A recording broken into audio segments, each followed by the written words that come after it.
दाट पडलेलं धुकं, उंचच उंच कड्यावरून कोसळणारे धबधबे आणि धो धो कोसळणारा पाऊस, हे सारं काही बघायचं म्हटलं ना की एकच नाव डोळ्यापुढे येतं, आंबोली. आंबोली म्हणजे कोकणचं प्रति चेरापुंजी. हिरण्यकेश मातेचं मंदिर प्रसिद्ध आहेच, त्याचबरोबर नांगरतास धबधबा, महादेवगड, मनोहरगड अशा विविध गोष्टी इथे पाहण्यासारख्या आहेत. एक्सप्लोर करायला आपल्याला 2 दिवस देखील कमी पडतात. तर आता आपण पहिले पाहूया नांगरतास धबधबा. या नांगरतास धबधब्याला असं नाव का बरं पडलं? आधी इथून गोवा महामार्ग असल्यामुळे इथे वाहतूक व्हायची. अनेक वाहतूकदारांना अडचणी समस्या असल्या की त्या इथे असलेल्या एका पाषाणाला पूजा करायचे, त्यांना नवस बोलायचे. त्यांचे नवस पूर्ण होत गेले आणि अनेकांना असे अनुभव आल्यामुळेच गावकऱ्यांनी इथे श्रीदेव नांगरतासकरी यांची स्थापना केली. या मंदिराच्याच पाठीमागे असणारा अजस्त्र प्रवाहाचा नांगरतास धबधबा. या धबधब्याला वरून पाहिलं की एखाद्या नांगराप्रमाणे दिसतं, त्यामुळेच याला नांगरतास असं नाव पडलंय. 3 प्रकारचे लेवलवर असं बांधकाम केलेलं आहे. त्या स्टेजवरून आपण हा धबधबा ठिकठिकाणी वेगवेगळ्या अँगलने पाहू शकतोय. हिरवेगार पर्वत, धबधबे आणि समृद्ध जैवविविधतेमुळे पर्यटकांचं प्रमुख आकर्षण आंबोली आहे. आंबोली म्हणजे सह्याद्रीच्या पर्वत रांगेमध्ये वसलेलं एक हिल स्टेशन. मला तर अगदी स्वर्गासमच भासत होतं. पावसाळ्यातली ही चहूबाजूने पसरलेली हिरवळ मनाला एक वेगळीच ऊर्जा देते. थकलेल्या भागलेल्या या जीवाला शांतता देते. माझं पहिलं प्रेम कोकण. कोकणच्या भूमीमध्ये आल्यावर कुणीच रिकाम्या हाताने जात नाही. आपल्या झोळीमध्ये हे निसर्ग सौंदर्य भरून घेऊन हे आनंद घेऊन आपल्या घरी परतायचं असतं. वर्षभरासाठी रिचार्ज व्हायचं असतं. आता तुम्हाला मी नेते कावळे 7 पॉइंट वरती. कावळे 7 धबधबा, यालाच कावळे शेत असं देखील म्हणतात. आम्ही इथे आलो आणि इथे प्रचंड प्रमाणामध्ये पाऊस पडत होता. चहूबाजूने धुक्याने पसरलेली ही दुलई तुम्हाला दिसते बघा. सगळीकडे धुकं, म्हणजे अगदी लांबचं तर काही दिसतच नाहीये. कसे बसे छत्री सावरत आम्ही इथून जात होतो, परंतु पावसाचं प्रमाण इतकं झालं आणि धुकं आल्यामुळे आम्हाला कावळे 7 धबधबा पाहता येईल की नाही याची शंकाच वाटू लागली.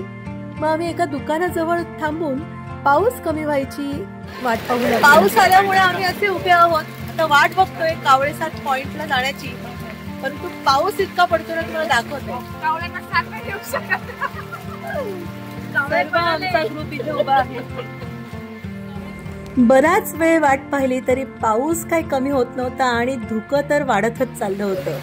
आणि अशा पावसामध्ये मग कावळे 7 पॉइंट वरतून जो धबधबा आपण पाहणार आहोत तो पाहताही येणार नाही, कारण का तिथे पूर्ण धुकं साठलेलं आहे.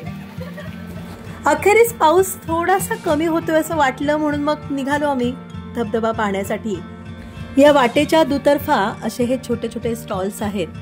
भूक लागली असो वा नसो, हे भुट्टे पावसात भिजत भिजत खाण्यामध्ये जी मज्जा आहे ना ती काही औरच.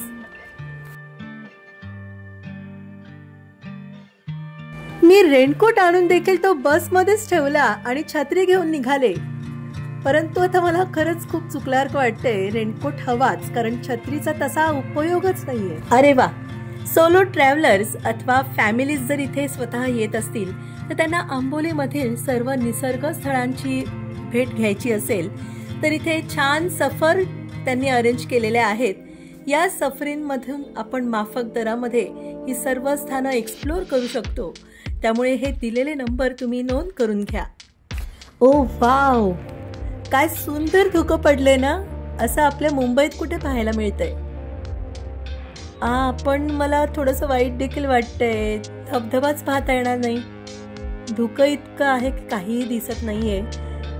ते जरा मी आता वरून म्हणजे पहिल्या मजल्यावर जरा इथे पाहण्यासाठी व्ह्यू पॉइंट बनवलाय, तिथून काही दिसतंय का बघायला मी वरती आली आहे. धबधबा काही दिसत नाहीये, परंतु जे काही दिसतंय ना ते स्वर्गापेक्षा कमी नाहीये. स्वर्ग है तो यही है, यही है, यही है. सिंधू वैभव टूर मध्ये मला हा भाऊ भेटला, उमेश. बघा, याने रेनकोट घातलाय तरी पण त्याला छत्री हवी आहे. काय म्हणायचं आता. कावळे शेत पॉइंट, कावळे साध पॉइंट म्हणजेच अतिशय खोल दरी असलेलं आणि रिव्हर्स वॉटरफॉल असलेलं असं हे एकमेव पर्यटन स्थळ. या ठिकाणी तुम्ही मोठ्याने ओरडलात की लांबवर तुमचा प्रतिध्वनी ऐकू येत राहतो. दरीच्या कठड्यावरून कोसळणारे धबधबे दरीतल्या वाऱ्याच्या वेगामुळे पुन्हा कठड्याच्याच दिशेने उलटे फेकले जातात. बघूया आपण पुढे. असेच गंमत जम्मत करता करता आम्हाला जाणवलं की आपल्या तोंडातून वाफ येते. म्हणून थोडीशी गंमत. आम्ही असं प्रत्यक्ष करत नाही बरं का. सिंधू वैभव टूर मधला हा आमचा पहिलाच दिवस होता, परंतु परिचय इतका छान होत चालला होता की सगळे एकाच फॅमिलीचे मेंबर आहोत असंच जाणवत होतं. मगापासून आम्ही एकाच ठिकाणी उभे होतो की पाऊस कमी झाला की थोडं पुढे जाऊया, परंतु आता मन खंबीर करून पुढे निघालोच, कारण ऑलरेडी आता एवढं भिजलेलो आहोत की अजून काय भिजायचं बाकी राहिलंय. मगासपासून मी हा समोर पाहते तोच मला कावळेसाद पॉइंट वाटत होता. तो तर आहेच, परंतु त्याच्याही पुढे आणखीन एक जोरदार प्रवाह असलेला धबधबा आहे. हे समजल्यावर मला राहावलंच गेलं नाही. क्षणात मी निघाले तो वॉटरफॉल बघायला. चला तुम्हालाही दाखवते. अगदी फिल्मी लोकेशनवर आल्यासारखं वाटतंय ना. खूपच सुंदर वातावरण आहे. तुम्हाला या शूटिंग मधून कितपत मी दृश्य दाखवू शकते ते पाहूयात. दाटले रेशमी आहे थुके थुके, दाटले थुके. आम्ही दोघे असं चाललो आणि छत्री उडायच्या मार्गावर आहे, तरी आम्ही घट्ट धरलेली आहे आणि मस्त मस्त मज्जा करतोय. ही गुलाबी हवा वेड लागे जीवा गारवा. इथून चालत असताना जुनी गाणी देखील आठवत होती. इतकी रोमॅन्टिक गाणी मनामध्ये घोळत होती ना. दरीतल्या वाऱ्याच्या वेगामुळे ना या कठड्यांच्या दिशेने हे आपण जी पानं फेकतो किंवा काड्या फेकतो ते सर्व उलट्या दिशेने पुन्हा आपल्यापर्यंत येतात. हे बघा, मी पण काही पानं अशीच फेकून ती पुन्हा माझ्याच दिशेने परत आलेली पाहिली. खूप मज्जा येत होती. आणि निव्वळ पाने अथवा फांद्याच नाही तर या धबधब्याच्या पाण्याचे तुषार देखील या वाऱ्यासह आपल्या अंगावर पडत राहतात. बघा, या इथून थोडं पुढे आल्यावर किती सुंदर हे पाण्याचं ओहळ दिसतोय आणि हे धबधब्यांमध्ये रूपांतरित होताना आपण पाहतोय.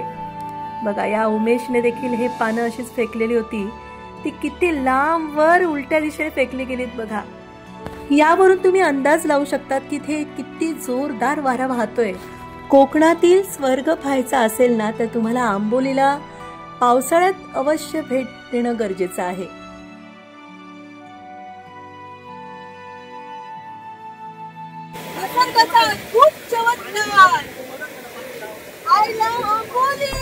तसं वर्षातून कधीही तुम्ही इथे येऊ शकता. इथे थंड हवेचं ठिकाण आहे, परंतु पावसाळा म्हणजे आहा स्वर्गच. मी पुन्हा पुढच्या वर्षी या पावसाळ्यात इथे येणार. खूपच छान. पाहिलात ना, हाच तो कावळेसाद पॉइंट. या धबधब्याच्या धारा वाऱ्याच्या वेगाने आपल्या चेहऱ्यावरती तुषार भरून पुन्हा परतून येतात. लवकर या, पाऊस लवकर या. आजचा व्लॉग आंबोलीतील धबधबा स्पेशल व्लॉग आहे. तुम्हाला कसा वाटला कमेंटद्वारे नक्की सांगा. सखी सुनैना चॅनलवर नवीन असाल तर सबस्क्राईब करा आणि स्वस्त रहा, मस्त रहा, कायम माझ्या सोबत रहा माझ्या या सुंदरशा प्रवासात.